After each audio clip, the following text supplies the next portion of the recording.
Hi there, Vibe Gardeners. Welcome to another episode of Vibe Gardening Inform Edition. We're finally back outdoors since November. This is March 7th, and it's very exciting to be back here and be filming outdoors. And we're going to be showing you guys a little bit how I prepare my garden for the coming spring. With that said, let's go. All right, to give you guys a little idea of what's going on here, this is actually the beginning of March to mid-March here in Southeast Michigan. And in especially with the climate change nowadays, in grow zone 6A, what's been going on is we get consistently what we end up calling false spring, in that we have these spurts right now. Like for example, yesterday was in the 60s Fahrenheit, and today is in the mid 50s Fahrenheit. So it is quite warm out here. But the reality is in about 7 days or so, next weekend, it's going to get down to about freezing, a little bit around freezing for the high. So currently right now, majority of the plants, they're not ready to get planted yet. Actually, almost all of them are not. But what we can do instead is take advantage of these warm days and be able to come out and prepare the garden themselves so that when the plants are ready, the garden is already ready for them. So the main thing that I'm going to do is going to look into the raised bed here and look at, so every year, the soil in the raised bed will sink. And we're going to go into how that works and what we're measuring and approximately how much soil we're going to put in here to try to make this work for us. And some of the other maintenance stuff that we're going to be doing, and potentially, if we have our time, we can move things around and arrange it for the new 2026 plan that I drew up in one of my earlier episodes. So here we go. All right, to start off, let's check out this raised bed here. As you can see right now, the raised bed has significant amount of soil drop. Last season, the soil came to be about here or so. It dropped significantly. And one thing that we're going to do is we're going to take the mulch out of the soil bed, and we're going to actually raise it higher. And it's right now from the measurement I took the last couple days is that it is now 9 to 10 inches from the top here. And as we saw from my other episodes, is that we do want a bit of a lip to be able to do fencing for supporting plants. And so to do that, we're going to make sure that we want approximately about 3 inches on top. And so we're going to go about that much up, which I'm assuming it's about 6 or 7 inches up. And so we got a bunch of raised bed soil that I'm going to put in there once I remove the mulch to basically be able to get that thing going. All right, so this right here, this is my herb garden from urban garden and berry garden from last year. As you can see, the sinking is significantly more here. We have a significant drop here, and the reason for that is when I first built it 2 years ago, I put a lot of logs on the bottom. I'm guessing a lot of them has decomposed and collapsed, so creating a lot more extra uh, depression of the soil. So we're going to have to basically, what I'm going to do is I'm going to take away these fencing here and these weird structures I got and remove the mulch and then add soil around the existing plants and see what comes up coming up this year. So again, we'll see what happens. And I'll probably put this fencing back to prevent bunnies from attacking my plants this coming year. We'll see how that works out. All right, as we can see here, this is a very little bit of mulch left over from the winter. And the reason with that is that we have to remember that compost is made of decomposed dead plants. And the mulch right here is really just exactly that.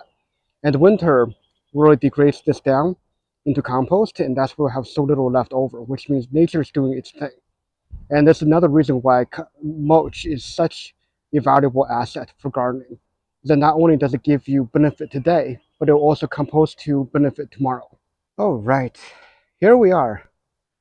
I guesstimated that I will need about 5 of those 50-quart bags of raised bed soil from Costco, Organic Choice Miracle-Gro raised bed uh,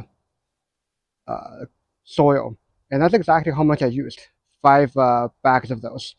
And I think the math approximately comes down to about 7 2/3 of a square feet, I believe, which is about 1 2/3 square feet.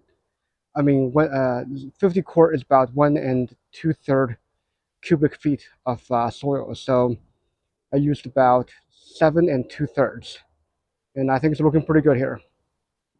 All right, so this is the final product of getting all the soil and mulch added.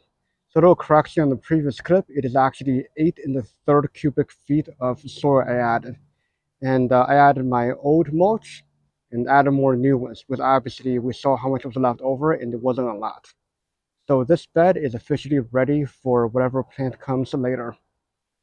Right, a little reminder on this bed, what we're going to do is I'm going to start off by removing all the fencing and gadgets, clean up the mulch, and then put more dirt in there, and then reapply the mulch. I'm also debating if I should cut down some of these old branches. I probably should, but I think I have time to do that still. So let's see what happens. All right, so I removed all the fencing and I inspected all the twigs, and turns out the sage has survived the winter, even with all that cold. Even though I think it didn't, I don't think it said it's a perennial, but I scratched the edge of the stem a little bit, and it showed green. So I think that means it's still alive. And then I know the the lemon time, definitely made it, because it did last year. And some of the other ones, like the savory, also seem to have made it as well. So I kept those generally intact, and I aggressively pulled out some of the peppermint because it kind of took over. And those are definitely thrown into the municipal compost instead of composting myself.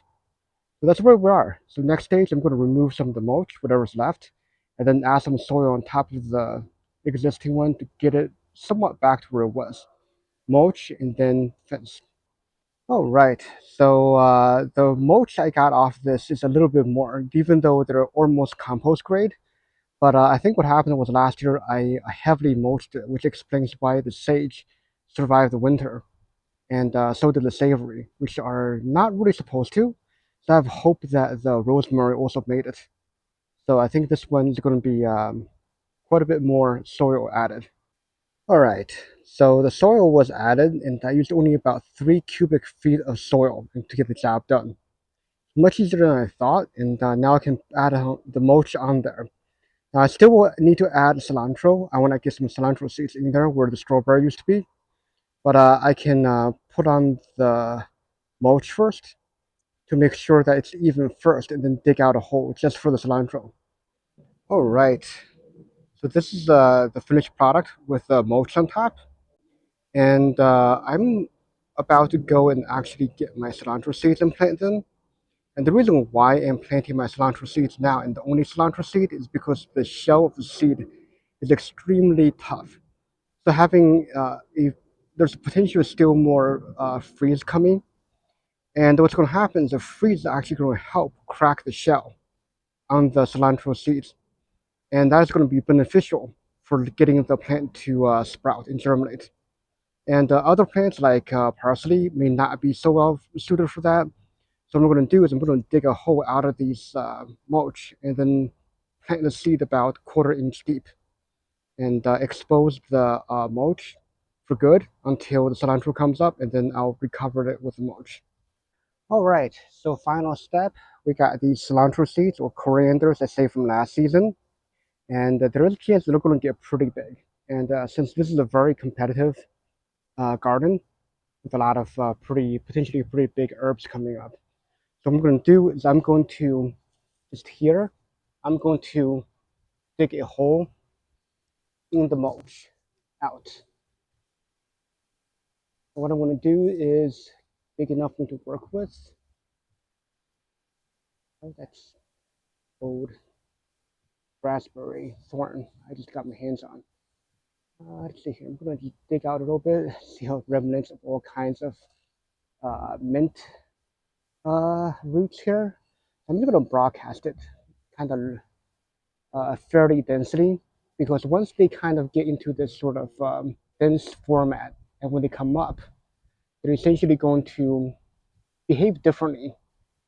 And I think it's going to actually be good for how we do things. I have no idea if everything is covered properly, but I think this is going to work out pretty well for it because this is kind of how nature does it, right? No guarantee where anything really is. So once we kind of pat it down a little bit, we're going to provide a little watering to begin with, and it freezes. Well, good for it. It's going to be good for the cilantro. So yeah, here we go. It's the first crop, direct sow.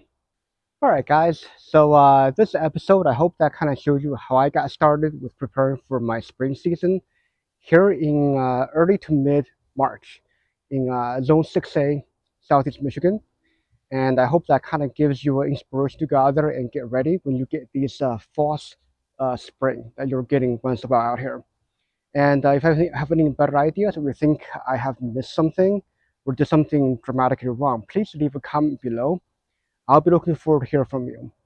So until next time, guys, keep gardening and keep vibing. Let's go.